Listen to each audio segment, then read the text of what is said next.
लिखा है दो वर्गों के क्षेत्रफलों का योग 117 मीटर स्क्वायर है। यदि उनके परिमापों का अंतर 12 मीटर हो तो दोनों वर्गों की भुजाएं ज्ञात कीजिए। तो सबसे पहले क्या लिखते हैं हम, माना माना प्रथम वर्ग की भुजा, प्रथम वर्ग की भुजा x मीटर तथा दूसरे वर्ग की दूसरे वर्ग की भुजा y मीटर है। अब आगे बढ़ते हैं। देखिए वर्ग का क्षेत्रफल क्या होता है। वर्ग का क्षेत्रफल होता है भुजा स्क्वायर, और वर्ग का जो परिमाप होता है वो होता है 4 गुणे भुजा। तो इधर लिख लेते हैं कि वर्ग का क्षेत्रफल बराबर भुजा स्क्वायर और वर्ग का परिमाप, वर्ग का परिमाप बराबर होता है 4 गुणे भुजा। आगे बढ़ते हैं। सवाल में क्या लिखा है कि दो वर्गों के क्षेत्रफलों का योग, तो वर्ग का क्षेत्रफल भुजा स्क्वायर होता है और पहले वर्ग की भुजा को क्या माने, x, तो इसलिए लिखोगे एक्स स्क्वायर। फिर उसके बाद क्या कहा है, दूसरे वर्ग का, दूसरे वर्ग की भुजा को क्या माने हो y, तो y स्क्वायर। क्षेत्रफल ये पहले वर्ग का है, ये दूसरे वर्ग का है। उसके बाद दोनों क्षेत्रफलों, दोनों वर्गों के क्षेत्रफलों का योग दिया गया है।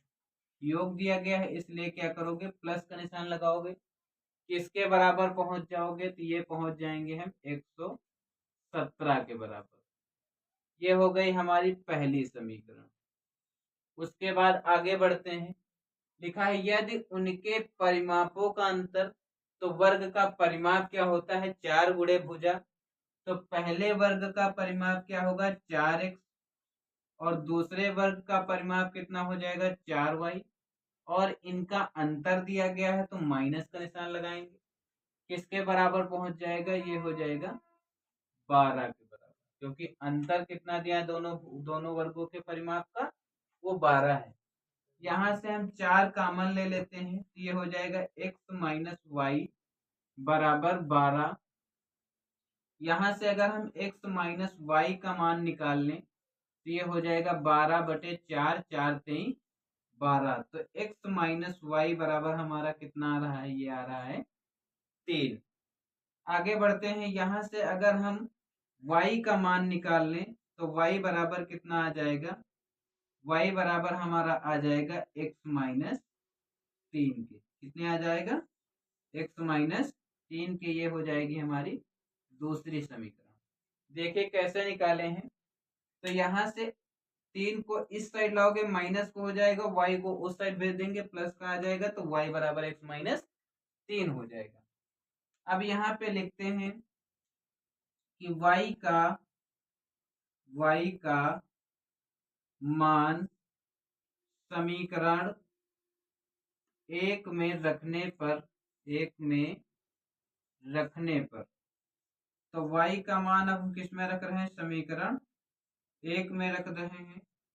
तो समीकरण एक क्या है हमारी, समीकरण एक दे दी गई है ये वाली, इसमें रखते हैं। तो समीकरण एक है X square plus Y square बराबर 117। यहाँ पे y की जगह पे क्या लिखोगे, x माइनस 3 लिखोगे। तो ये है एक्स स्क्वायर प्लस y की जगह पे लिखते हैं x माइनस 3, और इसका क्या करते हैं होल स्क्वायर बराबर 117।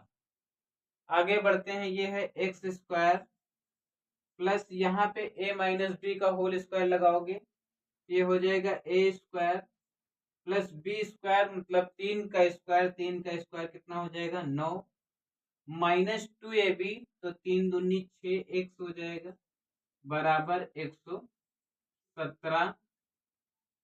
यहाँ से देखिए एक्स स्क्वायर मिलके कितना हो जाएगा, तो ये हो जाएगा 2x² और माइनस का 6x बराबर 117, और ये 9 जो है इधर प्लस का उधर जाएगा तो माइनस का हो जाएगा। तो यहाँ से कितना हो जाएगा, ये हो जाएगा हमारा 2x² माइनस 6x बराबर, इसमें से घटा दोगे तो कितना बच जाएगा हमारा, ये हमारा बच जाएगा देखिए 117 है, 117 में से 9 घटेगा तो कितना बच जाएगा, यहाँ से 7 कितना बचेगा, ये बच जाएगा हमारा 100 9 8 17, तो 9 108 बच जाएगा। कितना बच जाएगा, 108 बच जाएगा। यहाँ से कॉमन ले लेते हैं, कॉमन क्या लोगे, तो 2 कॉमन ले लेते हैं, तो x² माइनस 3x बराबर 108।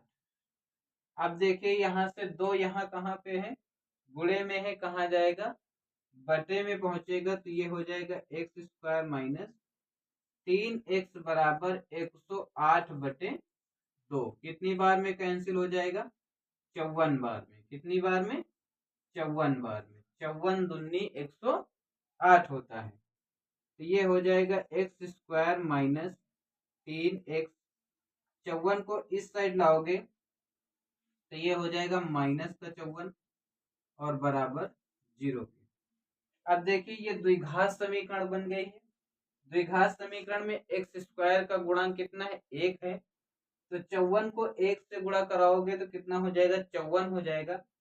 फिर देखिए 54 के ऐसे टुकड़े करने हैं कि घटाने पर कितना बचना चाहिए, घटाने पर बचना चाहिए 3 और गुणा करने पर कितना आना चाहिए, 54 आना चाहिए।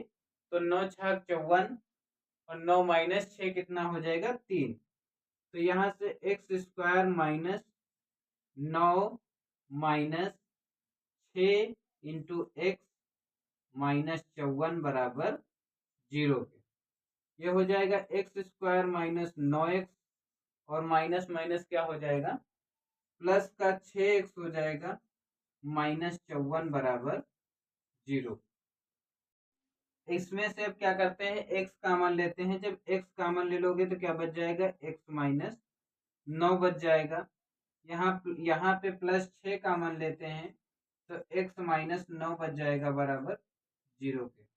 अब जो बाहर है उसको एक ब्रैकेट में लिखते हैं, ये हो जाएगा x प्लस 6 एक ब्रैकेट में और x माइनस 9 एक ब्रैकेट में बराबर 0 के। अब क्या करते हैं, एक बार इसको 0 के बराबर लेते हैं, एक बार इसको 0 के बराबर लेते हैं। तो x प्लस 6 बराबर 0 के करोगे तो x बराबर कितना आ जाएगा, माइनस का 6 आ जाएगा। और एक बार क्या करते हैं, x माइनस 9 बराबर 0 के करते हैं तो x बराबर हमारा कितना आ जाएगा, x बराबर आ जाएगा प्लस का 9। अब क्या करते हैं, देखिए x का मान हमारा 9 लिया जाएगा क्योंकि ये धनात्मक है और ये ऋणात्मक है, फिर ऋणात्मक मान नहीं लिया जाएगा क्योंकि ये वर्ग की क्या है, लंबाई है, तो लंबाई माइनस में नहीं होती है, ऋणात्मक नहीं होती है, इसलिए -6 नहीं लिया जाएगा और 9 लिया जाएगा। तो यहाँ से क्या करते हैं, तो प्रथम वर्ग की भुजा कितनी है, इसमें कह रहे हैं दोनों वर्गों की भुजाएं ज्ञात कीजिए।